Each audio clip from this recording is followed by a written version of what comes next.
الحمد لله نحمده ونستعينه ونستغفره ونؤمن به ونتوكل عليه ونعوذ بالله من شرور أنفسنا ومن سيئات أعمالنا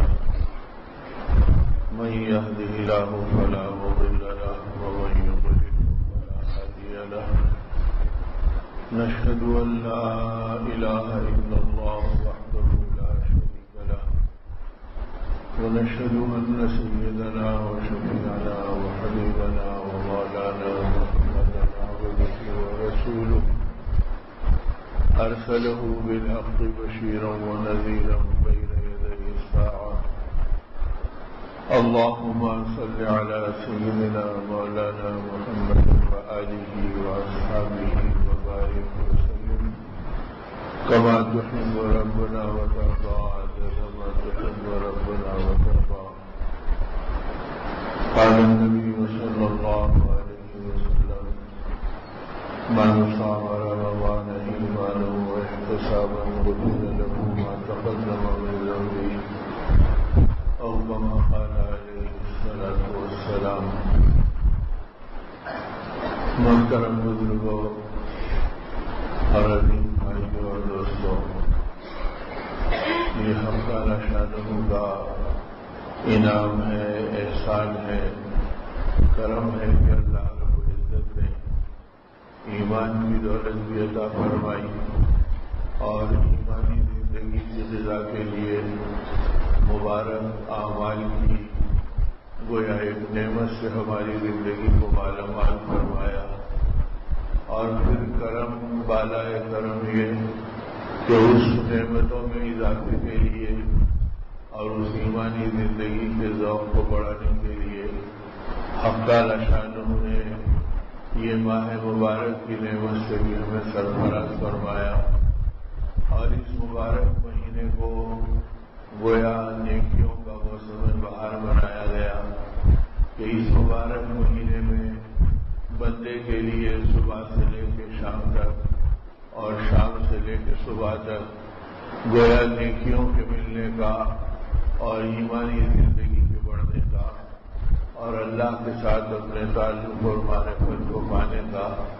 ایک ایسا خزانہ اللہ نے دے دیا کہ جس مبارک مہینے میں اللہ کے نبی صلی اللہ علیہ وسلم نے گویا اس کی آمد سے بہت پہلے اس کی تمنا کا اظہار کیا اور اس کے لیے دعاؤں کا اہتمام کیا. رجب کے مہینے سے ہی صحابہ فرماتے ہیں کہ نبی پاک صلی اللہ علیہ وسلم دعا فرماتے تھے اللہم بارک لنا فی رجب و شعبان وبلغنا رمضان، کہ اے اللہ تو ہمارے رجب میں اور ہمارے شعبان میں برکت عطا فرما اور ہم کو رمضان میں داخل فرما. تو گویا رمضان کا تصور اور رمضان کی برکتوں کی حرص اور رمضان کی برکتوں کی لذتیں اللہ کے نبی صلی اللہ علیہ وسلم، صحابہ کرام رضوان اللہ تعالی علیہ جیسے مبارک گویا ماحول میں دین سے بڑھ کر کسی کا ایمان ہے نہ ہوگا. اور وہ طبقہ جو اللہ کے نبی صلی اللہ علیہ وسلم پر ایمان بالغیب میں سب سے آگے رہا ہو اور ہمیشہ اپنی جانوں کو اپنی ہتھیلی میں لیے اللہ کی منشا کو پہچاننا اور نبی کے فرمان پہ لگانا، یہ گویا ان کی زندگیوں کا اوڑھنا اور بچھونا رہا ہو. ایسے مبارک طبقے کے اندر مہینوں پہلے سے نبی رحمت صلی اللہ علیہ وسلم نے گویا رمضان کی برکتوں کو اور رمضان کی فضیلت کو اور رمضان کی اہمیت کو صحابہ کرام رضوان اللہ تعالی علیہم اجمعین کے دل و دماغ میں جمع دیا تھا. اس کا نتیجہ یہ تھا کہ صحابہ کرام اس کی آمد کے انتظار میں بے چین رہتے کہ ایسے نیکیوں کا موسم کہ آدمی کو صبح سے شام تک گویا اور اس کی ہر ادا اللہ کی پاک بارگاہ کے اندر نعمت عظمیٰ بن جائے اور نیکیوں کے خزانے لینے کا ذریعہ بن جائے. یہ سحری کرے تو اس کے اوپر مغفرت کی بشارت، یہ افطار کرے تو اس وقت اس کی دعاؤں کی قبولیت، سو جائے تو روزے دار کے سونے کو بھی عبادت قرار دیا گیا، گویا اس کی ہر سانس کو نیکی کے اندر شامل کیا گیا۔ تو یہ چیزوں پر صحابہ کرام کا مبارک طبقہ جو نیکیوں کا سب سے بڑا حریص تھا اور اپنے آخرت کے بنانے کا طلبگار تھا، وہ ان چیزوں میں رات دن اس کے انتظار میں پہلے وقت گزارتا، اور جب یہ موقع آ گیا تو اس موقع کے اندر وہ صبح اور شام، دن اور رات ان چیزوں میں اپنے آپ کو لگائے رکھتے تھے کہ کسی طرح یہ دولت ہماری زندگی میں بڑھتی رہے، چلتی رہے، اپنے جان کو بھی رمضان کے اعتبار سے اور اپنے مال کو بھی رمضان کے اعتبار سے اور اپنے جذبات کو بھی رمضان کے اعتبار سے، غرض یہ کہ زندگی کی ہر ادا کو اس رمضان کی برکتوں سے منتفع بنانے کی محنت اور ان فکروں میں زندگی گزارنا، یہ ان کا مبارک شیوا اور شعار رہا۔ اسی لیے آج تک بھی اللہ کے محبوب بندے جن کو اللہ پاک کے ساتھ خصوصی لگاؤ ہے، وہ اس مبارک مہینے کو ہر غفلت سے بچاتے ہیں اور ہر گویا ضائع ہونے والے عمل سے اپنی حفاظت کا سامان کرتے رہتے ہیں۔ اسی لیے بزرگوں نے فرمایا کہ علماء امت نے لکھا کہ یوں سمجھو کہ جیسے تمہیں اس مبارک مہینے کے اندر بلینک چیک دے دیے گئے کہ جتنی چاہے اس پہ نیکیاں لکھ لو، ہزاروں لکھ لو، لاکھوں لکھ لو، کروڑوں لکھ لو، جو تم کر دیں گے اس کے اعتبار سے اللہ کے ہاں وہ مقبول اور وہ اللہ کے ہاں محبوب بن جائیں گے۔ اب صرف یہ کمانے والے کی کمائی پر ہے کہ وہ اس کے اندر ایک تو ہے سحر کا کرنا اور ایک ہے افطار کا کرنا اور ایک ہے کہ اس مہینے کے دن اور رات کو عبادت بھی بنانا، دعوت بھی بنانا، ہدایت بھی بنانا، نجات بھی بنانا، مغفرت کے خزانوں کو لینا۔ اسی لیے اللہ کے نبی صلی اللہ علیہ وسلم نے اس کے ایک ایک دہے کی اور ایک ایک دن کی الگ الگ تفصیل بیان کی۔ ایک تو یہ کہ اس مبارک مہینے میں ہر نیکی آدمی کی جو نفل ہے وہ فرض کے درجے میں قبول ہوتی ہے۔ اب آدمی غور کر کے دیکھے کہ نیکی کا فرض نیکی اور عام نیکی میں فرق کیا ہے۔ بھئی اگر آدمی کو اگر اللہ پاک زندگی میں مہلت بھی دے اور نیکیوں کی توفیق بھی دے اور وہ کئی لاکھ رکعت نماز نفل اگر اپنی زندگی میں پڑھ لے تو اس کی لاکھوں رکعت نفل مل کر ایک فرض کے برابر نہیں ہو سکتی۔ فرض کا درجہ اتنا اونچا اور فرض کا مقام اتنا عظیم ہے۔ اب یہ مبارک مہینہ وہ ہے کہ جس کے اندر آدمی نفل عمل کر لے تو اللہ پاک اسے فرض میں شمار کر لیتے ہیں، ایک نیکی کر لے تو اسے 70 گنا بڑھا دیتے ہیں، اور جب آدمی ایک فرض کو ادا کرتا ہے تو اس کے ہر فرض کو 70 فرائض کے ثواب میں قبول کرتے ہیں۔ اب نتیجہ یہ تھا کہ کسی ادا کو ضائع کرنا یہ صحابہ کرام کے تصور میں نہیں تھا، بلکہ رمضان کی برکت سے باقی 11 مہینوں میں ان کا زندگی کا مزاج یہ بنا تھا کہ تہجد کے وقت سے اگر کوئی اٹھ کر مدینے کی گلیوں میں پھرتا تو اسے ایسے محسوس ہوتا تھا کہ ہر گھر سے قرآن پاک کی تلاوت ہو رہی ہے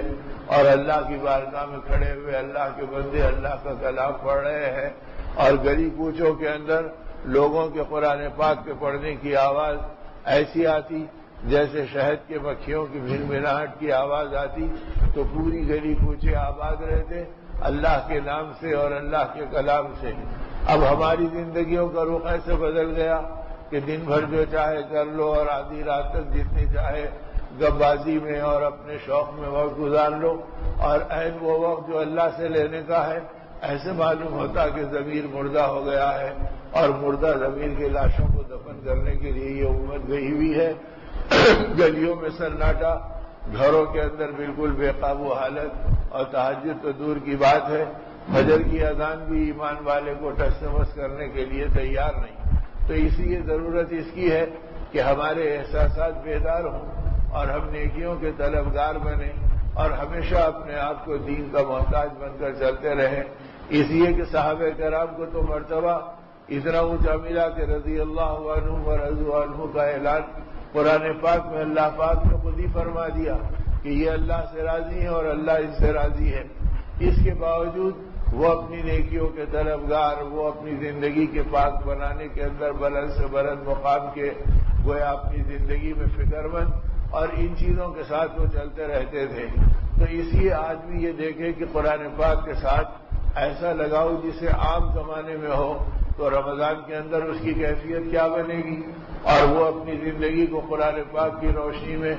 اللہ کی عظمت، اللہ کی ذات عالی کا یقین، آخرت والی فکریں، جنت کا شوق، جہنم کی فکر سے بچنے اور نجات پانے کی فکر،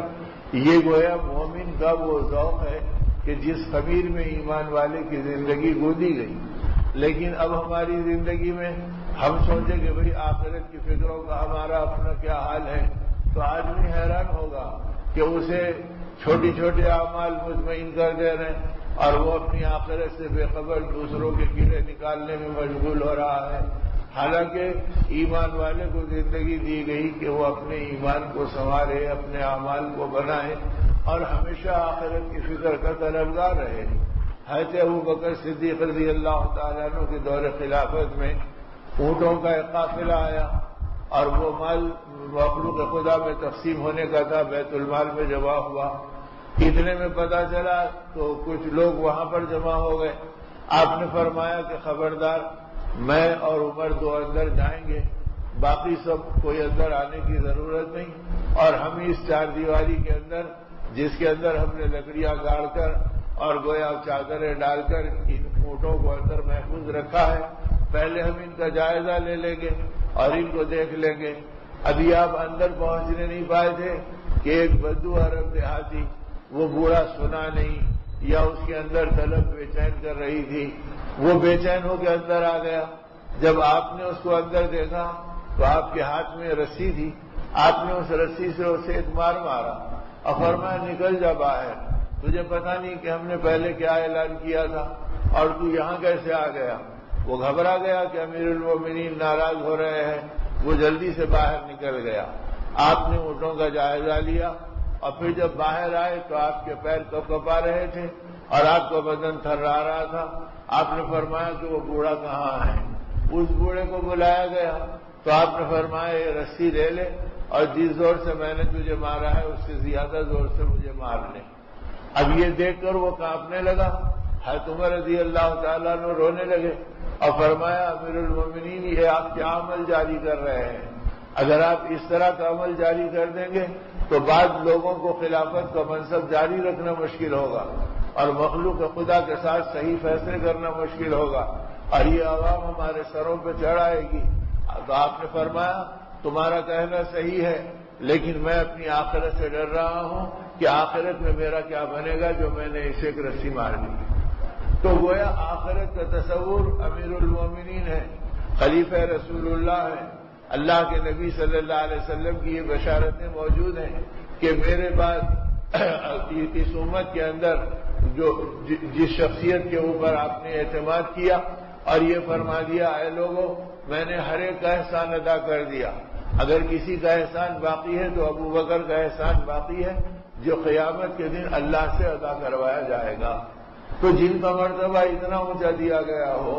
اور وہ اپنی آخرت کے بارے میں فکر مند ہے اور ہم کو ہماری نمازیں مطمئن کر دے رہی، ٹوٹے پھوٹے روزے مطمئن کر دے رہے اور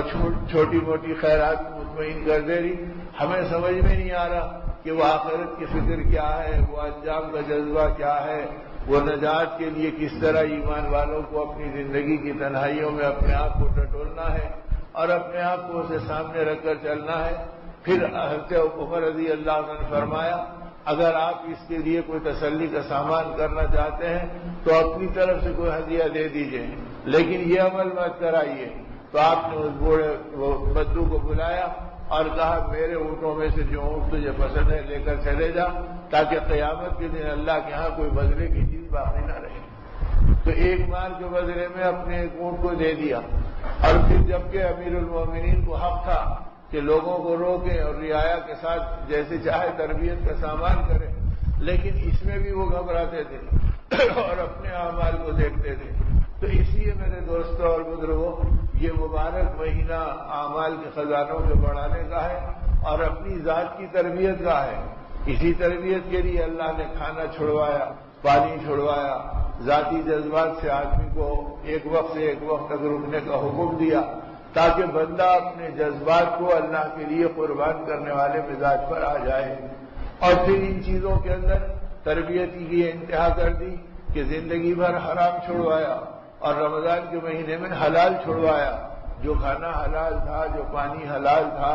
اور جو چیزیں آدمی کے لیے جائز جذبات کی تکمیل کرنے کے لیے حلال بنائی گئی، ان چیزوں سے بھی ایسے روکا جیسے حرام سے روکو، تاکہ باقی زندگی میں ہر حرام سے بچنا آسان ہو اور اللہ کی مرضی پر اپنی زندگی گزارنا آسان ہو۔ اور جب بندہ اللہ کی مرضی پر آتا ہے تو اللہ بندے کی مرضی کو اپنی قدرت سے پوری کر کے دکھاتے ہیں۔ اب رمضان کے مہینے میں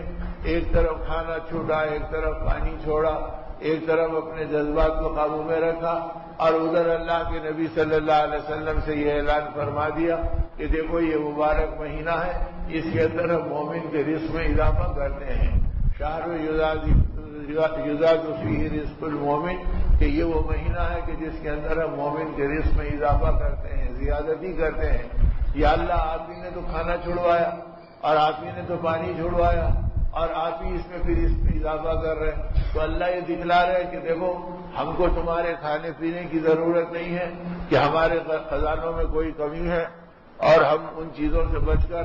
اب تمہارے ایک مہینے کی تقسیم 12 مہینے میں کرتے ہیں۔ نہیں، اللہ کے خزانے بے حد و حساب ہیں، وہ ساری دنیا کو ساری دنیا دے دیں، ان کے خزانوں میں ایک چنکے کی برابر کمی نہیں آتی۔ یہ تو اللہ تربیت کرا رہے ہیں کہ تم اپنی زندگی کے اندر ہماری مرضی پر چلو تو ہم تمہاری مرضی پورا کریں گے۔ جب بندے نے اللہ کے لیے اپنی مرضی کو قربان کیا،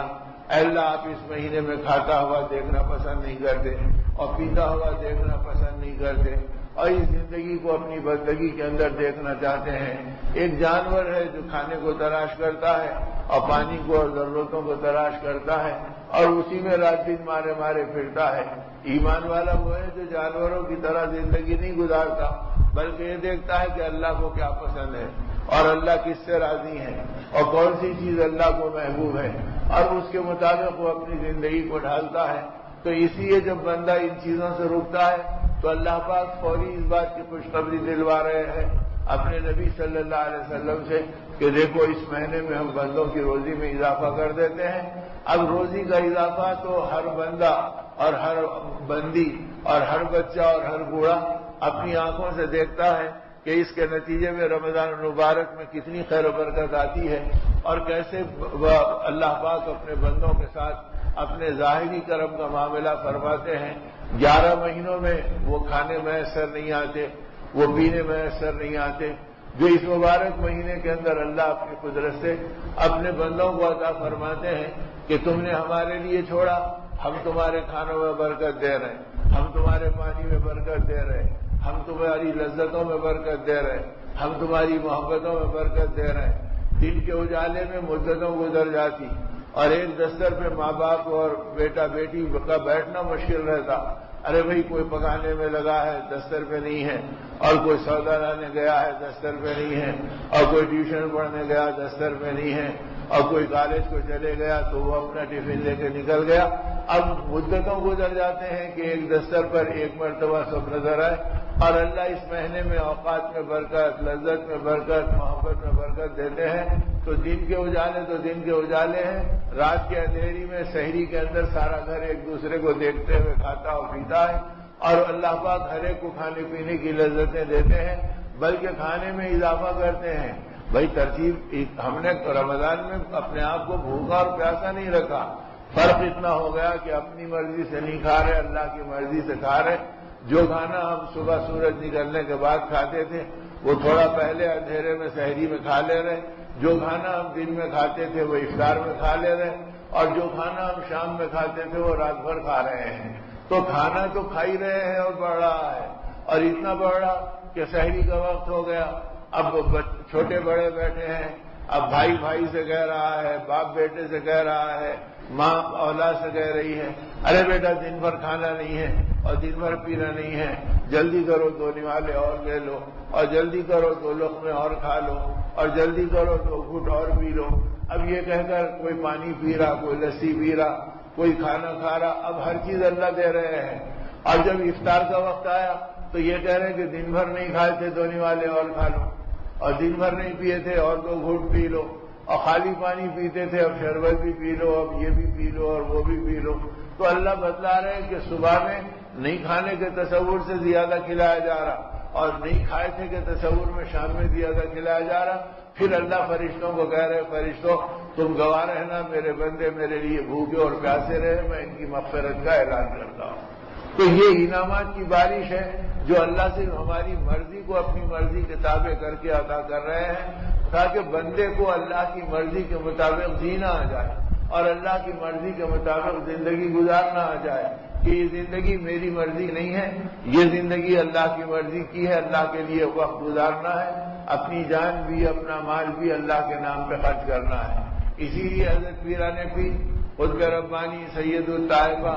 سیدنا شیخ عبد القادر جیلانی محبوب سبحانی رحمۃ اللہ علیہ نے اپنے مواعظ میں فرمایا، اے نادان تو یہ مت سمجھ کہ قارون وہی قارون تھا جو موسیٰ علیہ السلام کے زمانے میں تھا، اور فرعون وہی فرعون تھا جو موسیٰ علیہ السلام کے زمانے میں تھا، بلکہ یہ دیکھ لے کہ قارون کیسے بنا اور فرعون کیسے بنا۔ پھر آپ نے فرمایا کہ قارون وہ تھا جسے اللہ نے مال دیا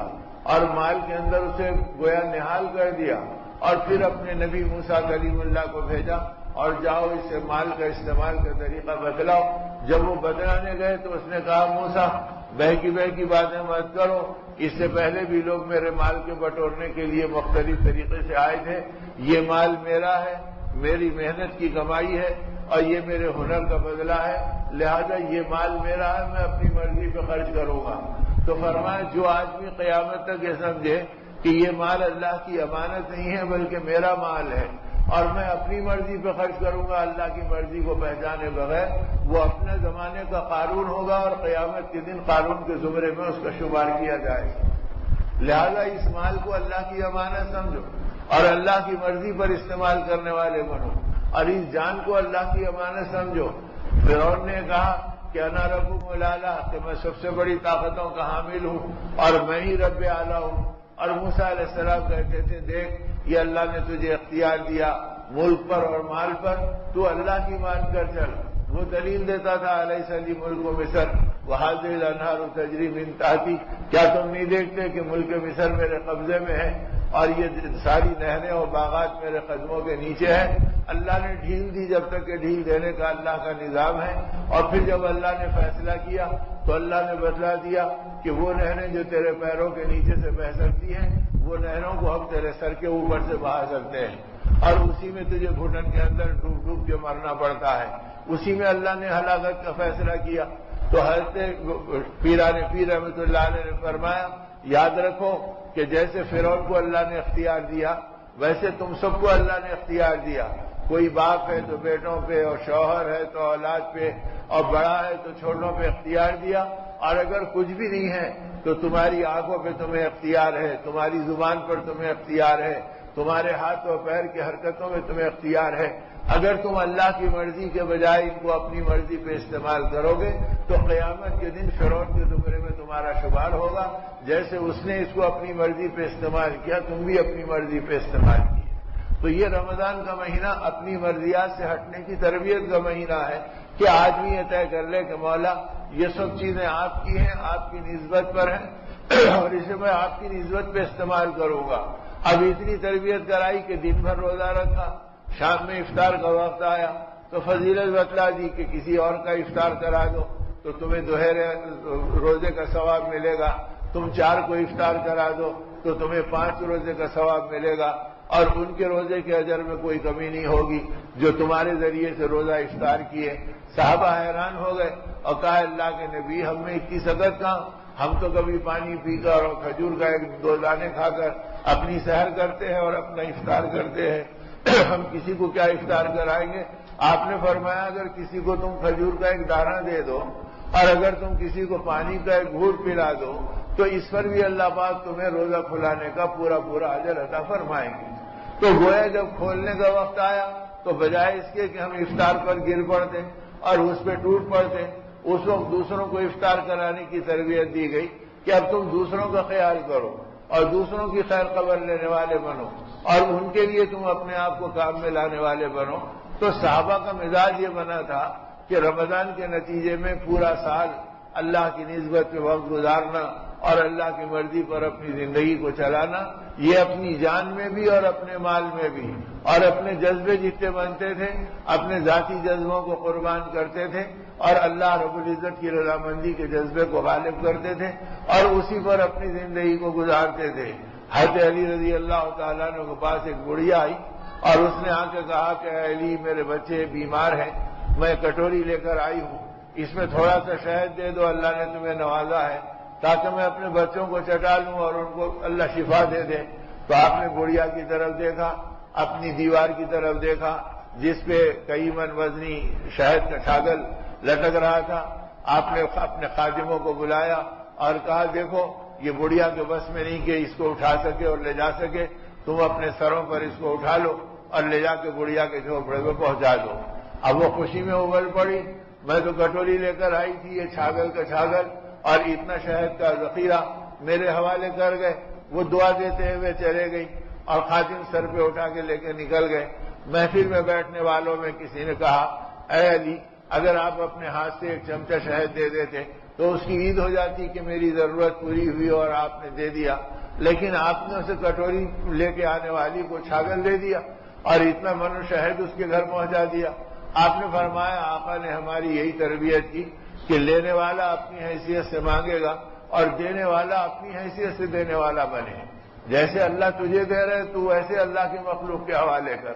تو اس طرح ان کی طبیعتوں میں سخاوت اور ان کی طبیعتوں میں خیر خواہی کا جذبہ اور ان کی طبیعتوں میں غمخواری کے جذبے آئے تھے۔ جیسے اس مہینے کو غمخواری کا اور شہر المواسات کہا گیا، یہ دلداری کا مہینہ ہے، تو یہ مہینے کے اثرات پورے سال کے 12 مہینوں میں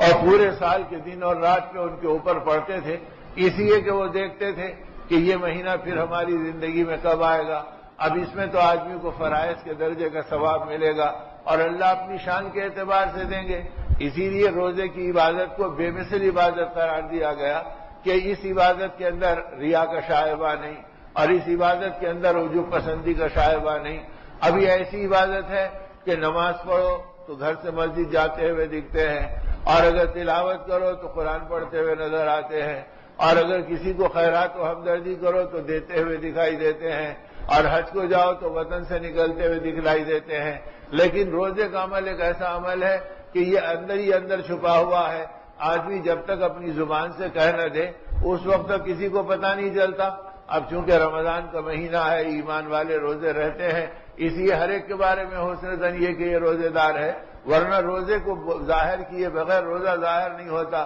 ہم چل رہے ہیں اور ہم عبادت میں ہیں، ہم لیٹ رہے ہیں ہم عبادت میں ہیں، ہم کسی سے بات کر رہے ہیں عبادت میں ہیں، ہم کسی کی خدمت کر رہے ہیں عبادت میں ہیں، ہماری ہر حرکت چل رہی ہے اور روزے کا مستقل عبادت کا اجر و ثواب آدمی کو مل رہا ہے۔ اسی لیے اللہ پاک نے اس روزے کے بارے میں فرمایا کہ روزہ میرے لیے ہے اور اس کے بدلے میں میں خود ملتا ہوں۔ جب اللہ مل جائے تو پھر کسی چیز کی حاجت آدمی کو کیا رہے کہ بھئی اللہ میرے ہو گئے، میں اللہ کا بن گیا، اب جس چیز کی ضرورت ہوگی میں اپنے مولا سے مانگوں گا اور مولا میری ضرورت کو پوری کر دیں گے۔ تو اب اس جذبے کا یقین، اس جذبے کا تعلق اور اس جذبے کی معرفت اللہ کی اس مبارک مہینے کے اندر آدمی کو آسانی سے حاصل ہوتی ہے۔ جیسے ہر عمل 70 گنا بڑھا دیا جاتا ہے، اللہ کی معرفت اور اللہ کا تعلق بھی 70 گنا آسان کر دیا جاتا ہے۔ پھر جتنا آدمی ندامت پیش کرے، اب یہ دہا مغفرت کا دہا ہے، اب آدمی رات دن اپنے آپ کو اس بات پہ مچلائے، اس بات کے اوپر تمنا کرے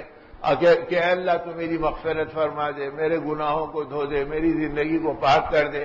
اگر کوئی بزرگ ہو اور کوئی ایسا اللہ کا بندہ ہو کہ ہماری نگاہوں کے اندر وہ اللہ کا ولی کامل ہو، اور وہ اگر ہم سے کہہ دے کہ میاں اللہ نے میرے اوپر یہ القاء کیا اور الہام کیا، اگر یہ وقت تم بیٹھ کر اللہ کی بارگاہ میں تڑپو گے تو اللہ تمہاری ہر بات مان جائے گا اور اللہ تمہاری مغفرت کر دے گا۔ تو بندے کا کیا حال ہوگا؟ سارے کام چھوڑ کر، ساری ضرورتوں کو توڑ کر اور سارے کاموں سے ایک سو کر ارے بھائی فلاں بزرگ بولے ہیں لہذا اس وقت کو ضائع مت کرو، یہ وقت تو اللہ کو اپنا بنانے کا ہے، یہ وقت تو اپنی توبہ پوری کرانے کا ہے۔ اگر کسی ولی کے بولنے پر اتنے جذبے آدمی کے بنتے ہیں تو اولیاء کے اولیاء اور انبیاء کے سردار اور ہمارے آقا حضرت محمد رسول اللہ صلی اللہ علیہ وسلم نے بتلایا کہ دیکھو یہ وہ مبارک مہینہ ہے جس میں اللہ پاک مغفرت کے دہانے کھول دیتے ہیں، اور دوسرے عشرے کو تو مغفرت کا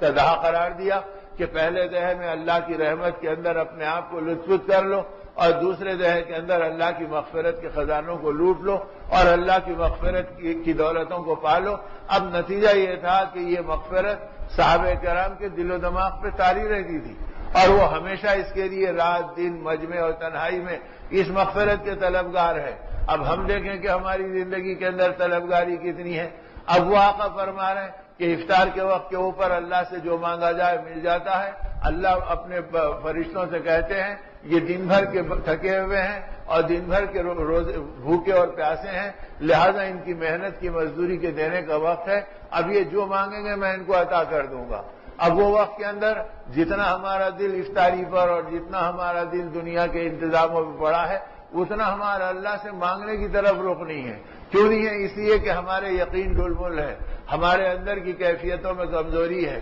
اور ہمارا اللہ کے ساتھ تعلق جو ہے وہ نہیں ہے جو اللہ پاک دیکھنا چاہتے ہیں۔ اس لیے یہ مبارک مہینے میں رات کا قرآن پاک کا سننا اور دن میں تلاوت کرنا اور روزے کی حالت میں اپنا وقت گزارنا اور اللہ کی عظمت اور کبریائی کو پہچاننا اور ان کے خزانوں کو دیکھنا، اور پھر اسی کو لیے اس مبارک مہینے کو اللہ کے خزانوں کا دل و دماغ کے اندر ورود ہو جائے، جنت کو طلب کرنے کی ترغیب دی نبی پاک صلی اللہ علیہ وسلم نے، اور جہنم سے بچنے کا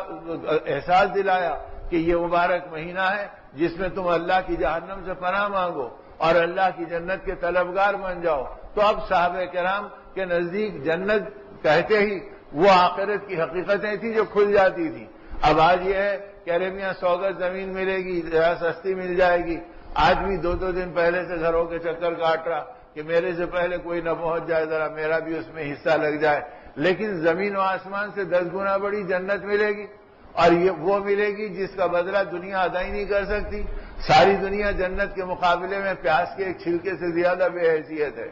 اور ساری دنیا آخرت کے مقابلے میں اور جنت کی نعمتوں کے مقابلے میں ماچس کی خالی ڈبیا سے زیادہ بے حیثیت ہے۔ تو اب آدمی سوچے کہ جو دنیا بے حیثیت ہے اس پہ جان لگی، مال لگا، جوانی لگی، بڑھاپا لگا، بچپن لگا، لڑکپن لگا، اور جس جنت کے بارے میں اور آخرت کے بارے میں جو عبدالآباد کی بنائی گئی اس پر ہماری زندگیوں کا کیا ٹھکانہ، تو آدمی بالکل بے ٹھکانہ ہے کہ اس کا کوئی یقین ہی نہیں۔ اب دنیا کی چیزوں کے بارے میں اب تذکرہ کر رہے، ایک جگہ ملنے کے لیے گئے کوئی، وہاں جا کے دیکھا کہ گھر کے اندر پیپر ویٹ کی طرح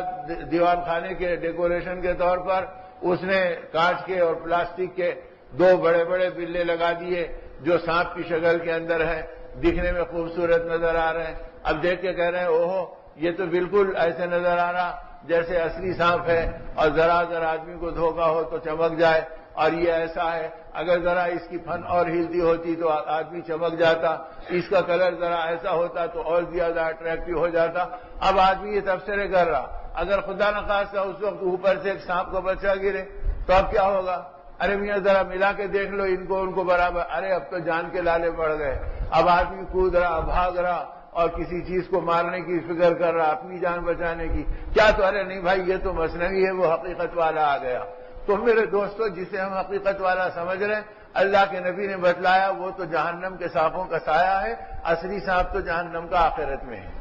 اب آدمی سوچے کہ اس اصلی سانپ کے بارے میں آدمی کو خوف کیتا ہو، اس اصلی آگ کے بارے میں آدمی کو خوف کیتا ہو، اس لیے صحابہ کرام خلافت کے منصب پہ آ کر بھی کانپ رہے ہیں اور اللہ کی نسبت کے اوپر سب کچھ دے دلا کے بھی بے چین ہو رہے ہیں۔ تو یہ زندگیاں اس طرح بنی تھی کہ حقیقت کو آدمی پہچانتا تھا اور سورج سے بے نیاز ہو کے چلتا تھا۔ اس لیے اب آدمی کو وہ ماحول ملے کہ جس ماحول کے اندر ان اعمال کی لذت بھی آئے اور ان اعمال میں لگنے کی توفیق بھی ہوتی رہے۔ اس ماحول کو نبی پاک صلی اللہ علیہ وسلم نے 11 مہینوں کے اندر مسجد نبی میں بنایا تھا۔ کبھی ایمان کی مجلسیں ہو رہی تھی، کبھی تعلیم کے حلقے لگ رہے تھے، کبھی قرآن پاک کی تصحیح ہو رہی تھی، کبھی حلال و حرام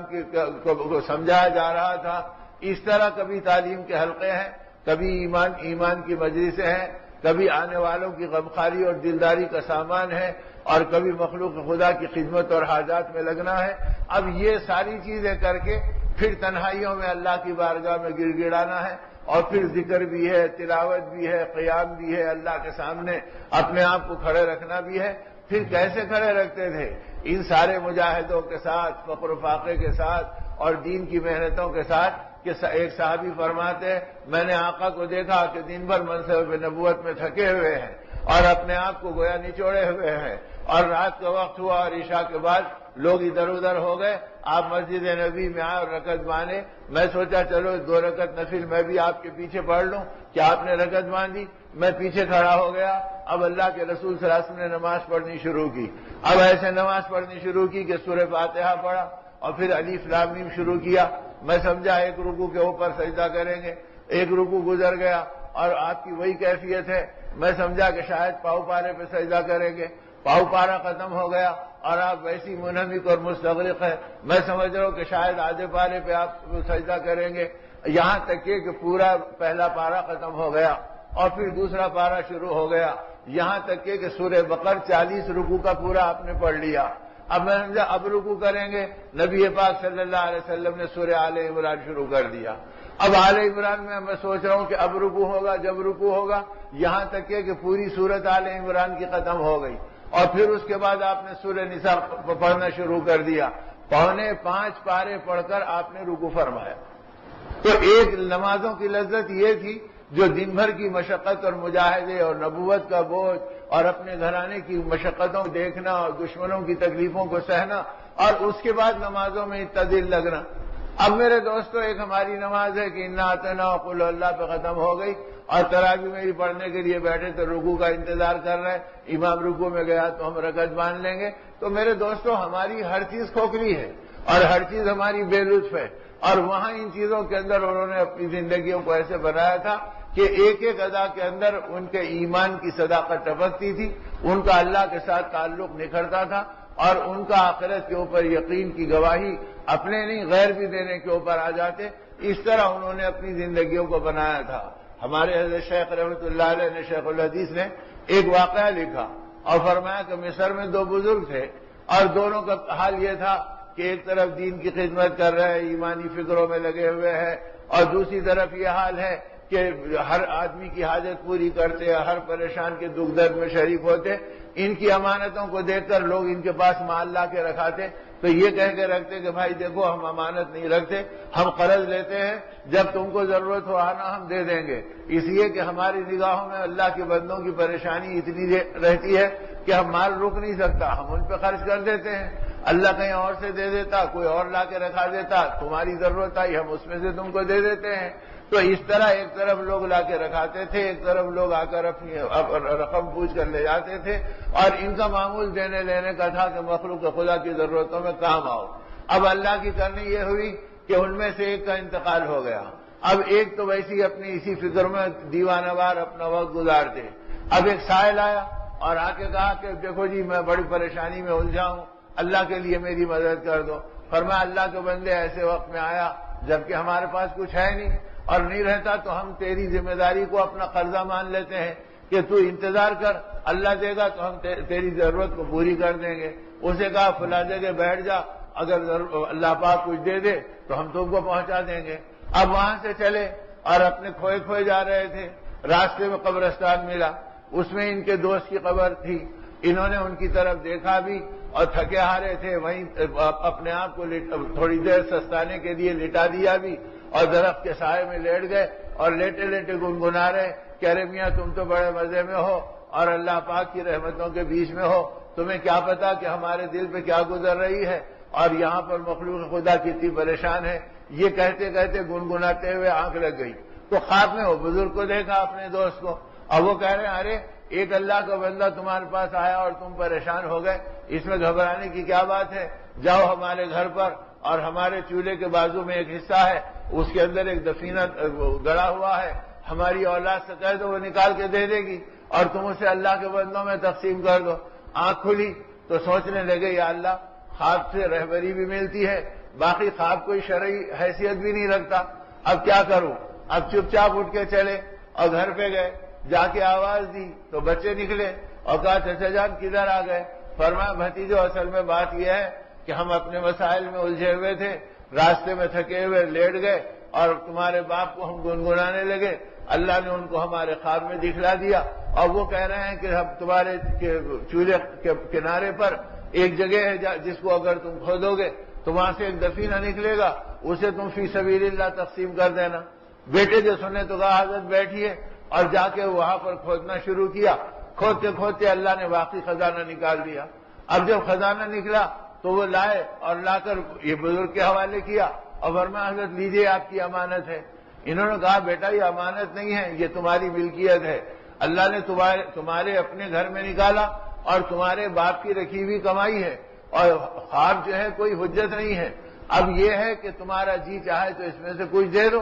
ورنہ تو یہ تو تمہاری میراث ہے, تم آپس میں تقسیم کر لو. تو یہ کہتے ہی تمام بچوں نے کہا کہ حضرت ہمارے, وہ رونے لگے, آنکھ سے آنسو گر پڑے اور کہا حضرت کیسی عجیب بات آپ کہتے ہیں, ہمارے باپ مر کے سخاوت کریں اور ہم جی کے بخالت کریں, یہ ہماری غیرت گوارا نہیں کرتی. جب انہوں نے بتلا دیا اور اللہ نے آپ کو کے حصے میں پہنچا دیا تو بس ہم سب کی طرف سے بھی یہی ہے کہ آپ کو اجازت ہے آپ جہاں چاہے اسے خرچ کر لیں. جب انہوں نے دے دیا تو یہ اس خزانے کو اٹھائے اور اس آدمی کی تلاش میں چلے. وہ آدمی اپنی جگہ پہ بیٹھا تھا, اس فقیر سے کہا لے بھائی تیرے لیے اللہ نے تیرے مقدر میں یہ رکھا تھا, یہ لے کے جا. وہ دیکھتے ہی وہ کانپنے لگا اور کہا کہ یہ کیا دے رہے ہیں, میرا کام تو اس کے چھوٹے ٹکڑے میں بن جائے گا, اب اتنا بڑا خزانہ پہلے ختم ہوگا یا موت پہلے آئے گی, میں اللہ کو کیا حساب دوں گا, میری آخرت ہلاکت میں پڑ جائے گی. یہ تم کو مبارک, تم اپنے پاس رکھو. 1 دینار نکال کر اس کو بھی پتھر سے توڑ کر اس کے ایک چورے کو لے کر اس نے کہا بس اس سے میری ضرورت پوری ہو جائے گی, اب یہ تو میری آخرت کے لیے وبال ہے, اب تم جانو تمہارا کام جانو. وہ بھی نکل کر چلے گیا. تو علامہ ابن حجر اسقلانی رحمۃ اللہ علیہ بڑے محدث گزرے, انہوں نے کہا کہ اس واقعے پہ علماء میں لمبی بحثیں ہوئی, اور بحثیں یہ ہوئی کہ کون سقی ہے, کیا وہ فقیر سقی ہے جو انکار کر دیا, یا وہ بزرگ سقی ہیں جنہوں نے راستہ بتایا, یا وہ بچے سقی ہیں جنہوں نے پورے کا پورا دے دیا. تو ان میں کون سقی ہے اس کے اوپر کسی کا اتفاق نہیں ہوا, ہر ایک کی سخاوت ایک سے بڑھ کے ایک تھی. تو جب دینے کا مزاج تھا اور امت میں ایک دوسرے کی خیر خواہی کا مزاج تھا اور آخرت والا یقین چلتے فقیر کو بھی تھا, وہ بھی یہ جانتا تھا کہ ارے اسے لوں گا تو کل قیامت کے دن حساب دینا پڑے گا, میرا کام تو اس ٹکڑے میں ہو سکتا مجھے نہیں چاہیے. اب میرے دوستو, اب آج کا جو ماحول ہے جس میں میں اور آپ جی رہے ہیں یہ خالص مادیت کا ماحول ہے. صبح اٹھتے ہی کھانا کمانا, پیسے, ضرورت, بننا سنورنا, چیزیں, اور پھر جو مل گئے اس پہ قناعت نہیں, اور جو نہیں ملا اس پہ راج ٹپکار ہے. اسی میں موت کا بے رحم پنجہ آ کے پکڑ لے رہا,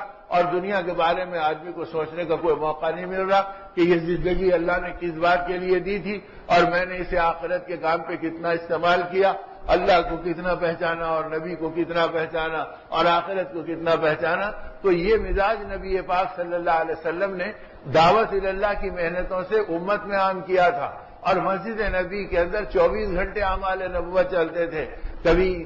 ایمان کی مجلسیں, کبھی تعلیم کے حلقے, کبھی سیکھنے سکھانے کا ماحول, کبھی حلال و حرام سمجھنے کی ضرورتیں, کبھی اس پیغام امانت کو لے کے دنیا میں پھرنے کی فکریں. اب یہ وہ چیزیں تھیں جس میں صحابہ کرام رضوان اللہ تعالی علیہ مجمعین 24 گھنٹے رہتے تھے. یا تو آدھا دن صحابہ مسجد میں گزارتے اور آدھا دن بازار میں گزارتے, یا 2 صحابہ نے جوڑیاں بنا لی تھی, آج میں بازار جاؤں گا, جو اللہ مجھے دے گا آدھا تمہارے گھر آدھا میرے گھر, اور تم نبی پاک صلی اللہ علیہ وسلم کی ان مجلسوں میں شریک رہنا. اور کل میں بازار جاؤں گا اور تم بازار جاؤ گے اور میں نبی پاک صلی اللہ علیہ وسلم کی مجلسوں میں بیٹھوں گا, جو تمہیں مل گئے آدھا تمہارے گھر آدھا ہمارے گھر. تو اس طرح انہوں نے دین سیکھنے کو اور مسجدوں کے آباد کرنے کو اپنی زندگی کی ضرورت بنا لی تھی, جبکہ اس زمانے کی مسجدوں میں یہ انتظامات نہیں تھے, نہ پنکھے ہوا کے واسطے موجود تھے, نہ لائٹ روشنی کے واسطے موجود تھی, بلکہ صحابہ کرام فجر اور مغرب اور عشاء یہ اندھیرے میں پڑھا کرتے تھے.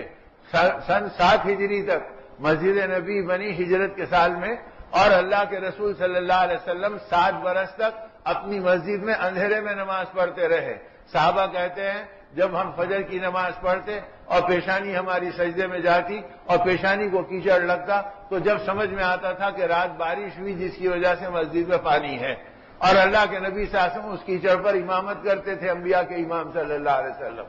اور اتنی سیدھی سادی مسجد, اور اس کے اندر کیا ہے، لیکن پکی تھی تقوی کے اعتبار سے، ایمان کے اعتبار سے، توکل کے اعتبار سے۔ اب سن 7 ہجری میں حضرت تمیم داری رضی اللہ تعالیٰ عنہ ایک صحابی ہیں جو اسلام میں داخل ہوئے، اور ان کا کاروبار اکے بنانے کا، چمنی بنانے کا تھا، اور وہ قندیلیں بنا کر چھوٹی وہ گویا ان چمنیوں کو یمن بھیجا کرتے تھے اور وہاں پر وہ بکا کرتے تھے۔ تو آپ نے اللہ کے نبی صلی اللہ علیہ وسلم سے یہ اجازت لی، اے اللہ کے رسول میں چمنیاں بناتا ہوں اور اکے بنا کر بیچتا ہوں، اگر آپ اجازت دیں تو مسجد نبی میں بھی ایک اکا لگا دیا جائے۔ آپ نے فرمایا ضرور لگا دو تاکہ آنے جانے والوں کو سہولت ہو جائے۔ تو پہلی روشنی 7 سال کے بعد مسجد نبی میں آئی ہے۔ تو مسجدیں تو اتنی سیدھی تھی، اب جو مسافر آتے دین سیکھنے کے لیے تو ان کو ضرورتوں کے لیے صحابہ اپنے گھر لے جاتے تھے، کیا ہو ہمارے گھر آؤ تمہاری ضرورت پوری ہو جائے گی، ہمارے گھر آؤ تھوڑی دیر کے لیے 2 لقمے کھا کے چلے جاؤ، تو کھلانے کے لیے صحابہ کے گھر، ٹھہرنے کے لیے صحابہ کے گھر، اور یہاں تک کہ ضرورتوں کی تکمیل کراتے تھے۔ ایک بالکل بدوی اور دیہاتی آ گیا اور آنے کے بعد اسے کچھ ہوش نہیں رہا، اس نے مسجد نبی میں پیشاب کر دیا۔ صحابہ ایک دم غضبناک ہو گئے کہ اس پاک جگہ پہ تو نے کیا کیا؟ اللہ کے رسول فرمایا خاموش ہو جاؤ، خاموش ہو جاؤ، اگر تم ڈانٹو گے تو گھبراہٹ سے اس کا پیشاب رک جائے گا اور اسے تکلیف ہوگی، جب کرنے بیٹھا ہے تو پورا ہی کرنے دو۔ اور جب کر لیا تو آپ نے اسے بلا کے محبت سے فرمایا دیکھو یہ عبادت کی جگہ ہے، یہ ناپاکی کی جگہ نہیں ہے، اس کے لیے تم ہمارے ساتھیوں کے ساتھ باہر جا کے آ جاؤ۔ اور پھر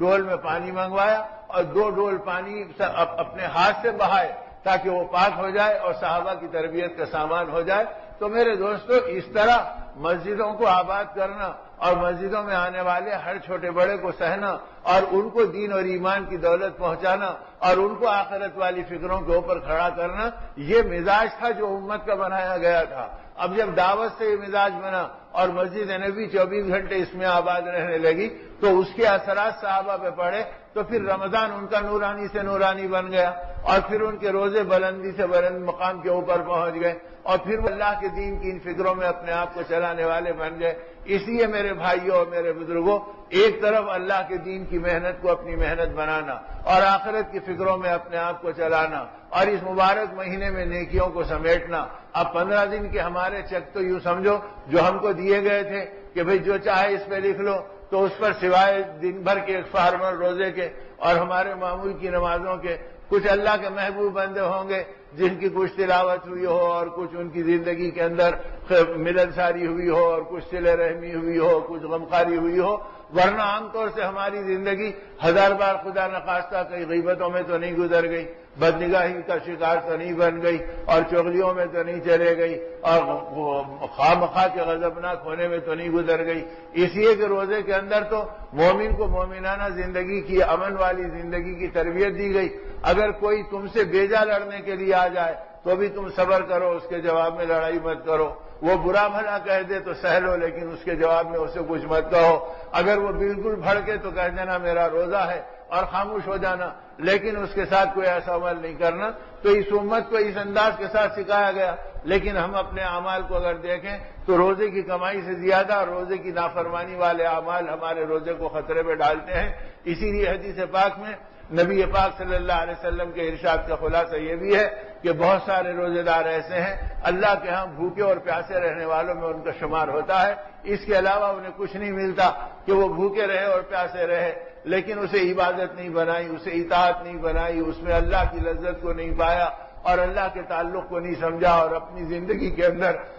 نیکیوں کے خزانوں کی طلب پیدا نہیں کی اور رحمت عالم صلی اللہ علیہ وسلم کی سنت اور اداؤں کو سینے سے لگانا اور آپ کے طریق پر اپنے آپ کو چلانا، تو یہ سارے جذبے بنانے کے لیے اللہ نے یہ مبارک مہینہ دیا کہ ہماری زندگی میں جذبے بنے۔ اب ایک ادھر ایمان لائے صحابہ کی زندگی میں، ادھر تبدیلی آئے مسجد نبی میں اللہ کے رسول صلی اللہ علیہ وسلم سے ملاقات کرنے، سلام کیا، آپ نے جواب دیا، وہ ہاتھ بڑھایا، آپ نے مصافحہ کیا، انگلی میں ایک سونے کا چھلا دیکھا، سونے کی انگوٹھی دیکھی تو آپ نے ناگواری سے اتارا اور یہ کہہ کر اسے ایک دوسرے کونے میں پھینک دیا کہ تم نے یہ کیا جہنمیوں کا زیور پہن رکھا ہے۔ ان کو اس وقت سمجھ میں آیا کہ مومن کے لیے اس کی کوئی گنجائش نہیں ہے، اور جو پرانے صحابہ تھے وہ چپ چاپ بیٹھ گئے، یہ بھی ان کے ساتھ خاموش بیٹھ گئے، یہاں تک کہ مجلس ختم ہوئی، صحابہ کہتے ہیں ہم اٹھ کے جانے لگے، وہ بھی ہمارے ساتھ چلنے لگے. جب دروازے کے قریب آ گئے تو ہم سمجھے کہ یہ بھول گئے. ہم نے کہا تمہاری انگوٹھی اس کونے میں پڑی ہے، جاؤ اسے اٹھا لو اور گھر کی عورتوں کے حوالے کر دو. تو نہ نگاہ پلٹا کے دیکھا، نہ گردن کو پھیرا، بلکہ چلتے چلتے یہ کہہ دیا جس چیز کو آقا نے ناگواری سے پھینک دیا اب ایمان والے کی آنکھ اس کو دیکھنا بھی گوارا نہیں کرتی. اب بلال کو اختیار ہے کہ اس کو اٹھا لے اور یتیموں میں اور بیواؤں میں اسے تقسیم کر دے، اب وہ ہمارے گھر میں جانے کے لائق نہیں ہے. تو ایسے ایمان بنا تھا کہ ادھر سنا ادھر مانا اور پھر مکمل مان لیا. اب تو میرے دوستو کتنے نوجوان ہیں جن کے ہاتھوں میں کڑے ہیں، جن کے گلوں میں زنجیریں ہیں، ماں باپ دیکھ رہے ہیں، بچے پہن رہے ہیں اور کچھ سمجھ میں نہیں آ رہا کہ ہم غیروں کی تقلید کر رہے ہیں، نبی کے دشمنوں کے طریقوں پہ چل رہے ہیں، یا ہم نبی پاک صلی اللہ علیہ وسلم کی اطاعت والی امت ہیں. تو ان ساری چیزوں میں زندگیاں کھوکھلی ہو کے چل رہی ہے. وہاں ماننا اور اطاعت کرنا اس جذبے کا بنا تھا. تو پھر رمضان بنا تھا اور پھر رمضان کا چاند دکھا تو عید نظر آ رہی تھی. چلو ہم کو عید کی مسرت مل گئی. اور ہمارا اپنا حال یہ ہے کہ عید بن رہی ہے، اب عید بن رہی ہمیں پتا بھی نہیں. اس لیے میرے بھائیوں اور میرے بزرگوں، اس رمضان کے مہینے میں اللہ کے نبی صلی اللہ علیہ وسلم نے امت کو صرف روزے پہ قناعت نہیں کرائی اور رات کی تراویح کے اوپر قناعت نہیں کرائی، بلکہ رمضان کے مہینے میں دین کی محنت کروائے اور ایمان کی محنتوں میں چلوایا. بدر کا میدان رمضان کے مہینے میں آیا اور 17 رمضان کو صحابہ کرام اس روزے میں، اس رمضان میں اور اس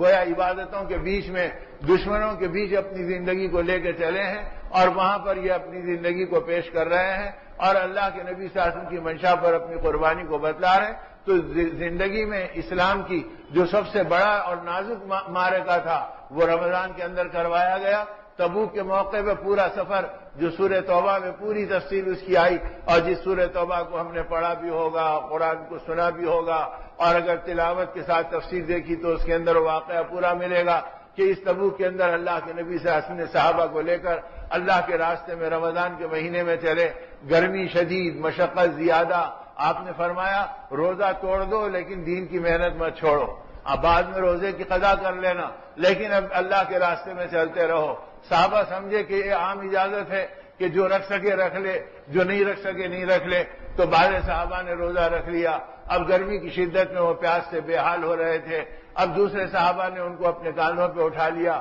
ان کے اونٹ کو سنبھالا، ان کے سامان کو اپنے مہنوں پہ لے لیا. جب شام ہوئی تو اس مارے خوشی کے کہا اے اللہ کے نبی کچھ لوگ تو روزہ بھی رہے اور پھر اللہ کے راستے میں بھی چلے. آپ نے فرمایا یہ بتاؤ جب وہ روزے میں تھک گئے تو ان کو کس نے اٹھایا؟ اے اللہ کے نبی ہم نے اٹھایا. ان کے سامان کو کس نے اٹھایا؟ ہم نے اٹھایا. ان کے اونٹ کو پانی کس نے پلایا؟ ان کے اونٹوں کو ہم نے پانی پلایا. آپ نے اعلان فرمایا سن لو آج بے روزے دار روزے داروں سے آگے بڑھ گئے، تاکہ قیامت تک پتا چلے کہ دین کی محنت کو اور فرائض کے اوپر بھی غالب کیا گیا کہ ان کو آگے پیچھے کرو مگر اللہ کے راستے کی محنتوں کو مت چھوڑو. یہ رمضان کے مبارک مہینے میں اللہ کے نبی صلی اللہ علیہ وسلم نے دکھلایا. یہاں تک کہ رمضان میں اللہ پاک نے اپنے نبی کی نبوت کو ظاہر فرمایا. قرآن کا نزول رمضان میں فرمایا. جتنے صحائف انبیاء پر آئے وہ تمام کے تمام رمضان میں آئے. جتنی کتابیں دوسرے نبیوں کو ملی وہ رمضان میں ملی. اور اللہ کے نبی صلی اللہ علیہ وسلم کا فاتحانہ مکے میں داخل ہونا یہ رمضان کے مہینے میں ہوا. تو میرے دوستو رمضان کا مہینہ اللہ کے دین کی محنت اور ایمان کی فکروں کا مہینہ ہے. تو اللہ کرے کہ ہم کو سمجھ میں آ جائے اور ہم دعوت اللہ کی عظمت اور مسجد کا محل وقوع اور مسجد کا موضوع اور اس کو دین اور ایمان کی محنت پر چلانا اور اس کے اندر اللہ اور اللہ کے رسول صلی اللہ علیہ وسلم کے ارشادات کو گنجوانا اور اس کے حلقے اور مذاکرے کا ماحول بنانا تاکہ امت کو اس کی طلب رہے اور امت اس میں بیٹھنے لگے تو پتہ چلے گا کہ یہ کتنی بڑی چیز ہے اور یہ کتنی بڑی نعمت ہے. بڑے بڑے اہل اللہ ان چیزوں کو دیکھ کر فکر مند رہتے تھے. امام غزالی رحمۃ اللہ علیہ جب پہنچے تو مسجد کے اندر 6 حلقے لگے ہوئے تھے. آپ نے دیکھ کے فرمایا ہائے دنیا سے علم رخصت ہونے کا وقت آ گیا. کبھی اس مسجد کے اندر 600 حلقے لگتے تھے اور آج 6 حلقوں پہ قناعت ہو گئی. لوگوں مسجد کے موضوع کو پہچانو. اسے صرف نمازوں کے لیے مت رکھو بلکہ اصل صفائی دل کی صفائی ہے اور اصل ترقی ایمان کی ترقی ہے اور اس کے لیے ایمان کے حلقوں میں اور ایمان کی مجلسوں میں اور آخرت کی فکروں کے مذاکروں میں اپنے آپ کو بٹھایا کرو. یہ ماحول زندگی کے اندر بنا تھا تو پھر مسجد وار ماحول بننا اور ایمان کی فکریں گھروں میں آنا اور عورتوں کی زندگی میں تقویٰ و طہارت آنا اور ان کی اولادوں کی پرورش ایمان اور اعمال پر ہونا، یہ سارے نظارے امت نے دیکھے اور دنیا نے ان کی برکتوں کو پایا۔ اللہ کرے کہ اس بچے رمضان کو ہم گزرے ہوئے رمضان کا کفارہ بنا دیں اور ہمارا زیادہ وقت استغفار میں، توبہ میں، اللہ کی بارگاہ میں مانگنے میں اور اللہ رب العزت کو راضی کرنے میں اور کلمہ طیبہ کی کثرت میں اور جنت کی طلب میں اور جہنم سے پناہ مانگنے میں ایسے لگے کہ یہ بچے ہوئے 5 دن اور 4 دن جو ہمارے لیے گویا دوسرے دہے کے بن رہے ہیں، یہ نورانی اور روحانی بن جائیں اور آخری اشرہ ہمارا اس طرح اس ایمانی اعمال میں اور دعوت اللہ کی فکروں میں اور قرآن پاک کی تلاوت میں اور اللہ کے بندوں کی خدمت میں لگے کہ ہمارا دل ہر ایک سے پاک ہو، کینے سے، عداوت سے، بغض سے، حسد سے اور دوسروں کے بارے میں بدگمانی کرنے سے ہمارا دل پاک ہو اور ہم اپنی زندگی کو عبادات اور اطاعت پر چلا رہے ہوں اور اللہ پاک جہنم کی خلاصی کا پروانہ ہمیں نصیب فرما دے۔ کیا پتا کہ پھر رمضان ملے یا نہ ملے، یہ تو آئے گا اور قیامت تک آتا رہے گا، لیکن ہماری زندگی باقی رہے گی یا نہیں رہے گی، اسی لیے ان بچے ایام کو ایمان اور اعمال میں چلانا اور آخرت کی فکروں میں بسانا تاکہ اللہ ہم سے راضی ہو، نبی رحمت صلی اللہ علیہ وسلم کی تمنا پوری ہو کہ میری امت دین کی محنت کرے، ایمان کا کام کرے، آخرت کی امین بنے اور دنیا میں اس دولت کو پھیلانے والی بن جائے۔ اس کی تربیت کا خزانہ اللہ نے اس مبارک مہینے کو بنا کر دیا ہے۔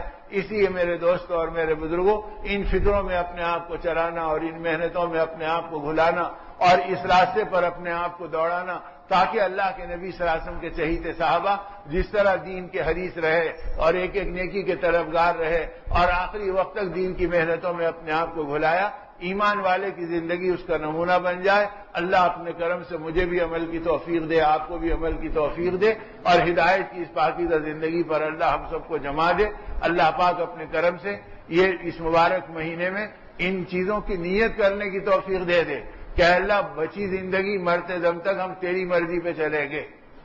اور اپنی مرضی پر ہم توبہ کریں گے اور اپنی زندگی کے اندر آپ کے نبی صلی اللہ علیہ وسلم کے سنتوں کو محبوب بنائیں گے اور آپ کے نبی پاک صلی اللہ علیہ وسلم کے طریقے پر سر کے بال سے لے کے پیر کے ناخن تک اپنی زندگی کی ایک ایک ادا کو بدلیں گے۔ یہ نیتیں کریں ہم اللہ سے اور باقی دنوں کے اندر کوشش کرتے رہیں تاکہ اللہ پاک ہماری دنیا اور آخرت بنا دے اور دونوں جہان کی سرخروئی اللہ دلا دے۔ اللہ مجھے بھی عمل کی توفیق دے، آپ کو بھی عمل کی توفیق دے۔ درود شریف پڑھ کے دعا کر لو۔ یہاں تعلیم کب ہوتی ہے اور اجتماع کب ہوتا ہے؟ یہاں اجتماع کا دن کب ہے؟ ہاں میں دیکھو جمعہ کا دن دینی محنتوں اور ایمانی فکروں کا ہے اور تعلیم کا وقت عشاء کے بعد کا ہے۔ ان چیزوں میں رغبتوں کے ساتھ اور اپنی ضرورت سمجھ کر اور اس کو آخرت کا توشہ سمجھ کر اس میں اپنے آپ کو شریک رکھیں اور اس ماحول کو اپنے گھروں میں بھی بنائیں اور اس کے لیے رمضان کے مبارک مہینے میں کم سے کم 3 دن ورنہ آخری اشرا اللہ کے راستے میں لگانے کی نیت کریں تاکہ رمضان کی دین کی محنتوں کی روحانی نسبتیں نسل در نسل ہماری زندگی میں منتقل ہو، اس کا ایک قدم اٹھانے کی اللہ ہمیں توفیق دے۔ ضرور شریف پڑھ کے دعا کر لو۔ الحمد للہ رب العالمین والصلاة والسلام علی رسولہ الکریم۔ اللهم یا ربنا ویا سیدنا ویا مولانا ویا غایت رغبتنا ظلمنا انفسنا وإن لم تغفر لنا وترحمنا لنكونن من الخاسرين اللهم یا اول الاولین ویا آخر الاخرین ویا ذا القوة المتین ویا راحم المساکین ویا ارحم الراحمین اللهم انا نسألك الهدى والتقى والعفاف والغنى اللهم جنبنا من سيئ الأعمال والأخلاق والأهواء والأدواء اللهم اغفر ذنوبنا واستر عيوبنا واشرح صدورنا واحفظ قلوبنا